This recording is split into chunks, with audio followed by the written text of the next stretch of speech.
Nag-practice ka ba sa Gilas kanina? Oo, kasi tinawagan ako ni, Bosek kaya pinag-practice ako Pinag-practice ka ni Bosek. Oo. So ano yun? Pinatawag daw ako, nangailangan ng perang Gilas. So, yun pa, hindi lang din ako yung nandito doon. Sino pa? Sino pa yung mga hindi kasama sa pool? Kevin Hala, sila Pascual, Oo. si R. Garcia, Oo. Lanyete. Pero hindi kasama sa pool, ikaw lang ang nandun. Ano to? Pwede ka maglaro sa Gilas? Ako, di ba sumusunod lang ako sa tawag Oo. Sabi ko nga, di ba, kung wala problema sa akin, kung talaga sinabi ng management na, sige, pwede ka maglaro. O di ba, thankful tayo dyan. Oo nga. Nakangiti tayo. Pero yung pagpunta mo ron, galing sa management yon, boss? Oo.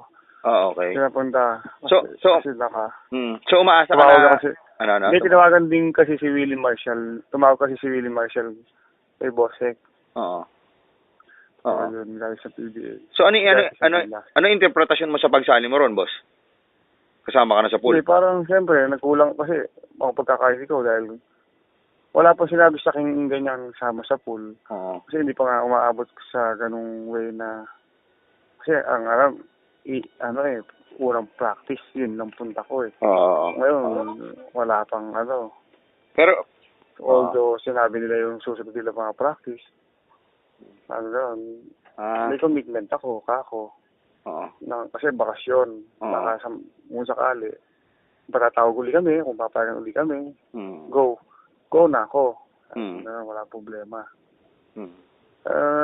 Nagpapasalamat din ako kay Coach Shot. Sabi dahil pinatawag na kami, ganyan. So ngayon, wala pang sinabi ng sa'yo kung ikaw sasali sa pool na wala pa ngayon? Wala pa kung papayagan ako, ganyan. Alam ng management yan, no? Dahil si Hector nagsabi sa'yo, no? Oo, si Boss Hec nagsabi sa akin yan. Kahapon yung tinawag sa akin. Nabigla ka rin? May gagawin ka ba bukas? Oo naman. May gagawin ka ba bukas? Kanina, 8:30. Bakit, boss? Tumawag sa akin si Willie Marshall. Kailangan daw ng parang scrimmage ng Gilas, ng RP. Ano oras ba? I-check kasi po, pwede ako. Sabi ko gano'n, wala pa akong problema. Ayun, di umuuna ako. Diretso doon bigla. Isusunod na practice, pare, ano ko ulit? Wala pa ako doon. Titignan ko, sinabi ko si Boss Danny kung anong magiging nangyayari. Si Boss Danny babalitaan ako. Alam ko ano yun. Pero kailan yung next practice ng Gilas? Meron sila practice bukas. Bukas wala ako bukas. Paano kay Coach Shop Nagpaalam ka. Pero kailan ka babalik?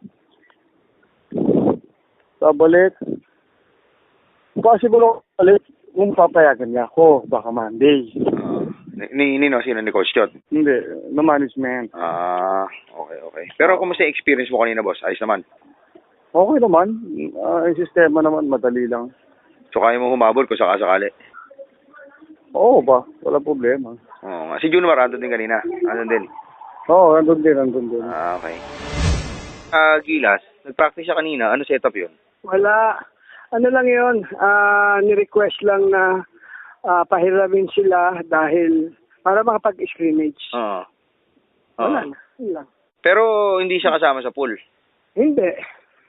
Okay. Sino nag-request? Pero si Chot ni-request sa PBA.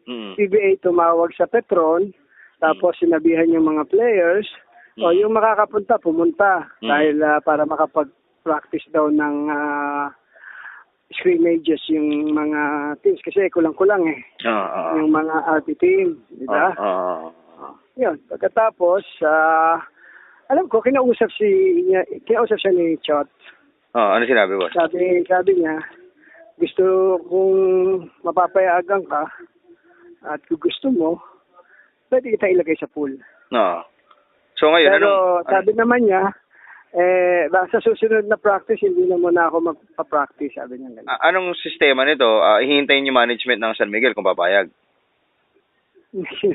Hindi naman ganun yung di parang lumalabas yung management ang pumipigil, di ba? Siguro pag-uusapan niya kasi nung humingi naman sila, binigyan naman sila si Joe Fajardo. Isa lang daw. Di ba? So anong chance na makapunta sa pool si Arwin? Well, siguro kay coach yan, kay coach Chot Reyes. Sabihin niya sa Petro na baka naman pwedeng pahiramin niyo sa akin si kasi ganito, ganyan. Siyempre, titignan din ng management yung sitwasyon at mag-uusap din sila ni Arwin. Ganun yun. Kung ano yung magiging sitwasyon ni Arwin at saka ng team at saka ng RP team. Pero alam na management na San Miguel yung pagpunta niya kanina doon? Alam na pinapractice. Sino pa ang inaya, boss, bukod kay Arwin? Alam ko, tatlo si Denok Miranda, at saka yung isa, nakalimutan ko. Hindi ko alam kung si Lassiter o si Chris. Si Chris Lats.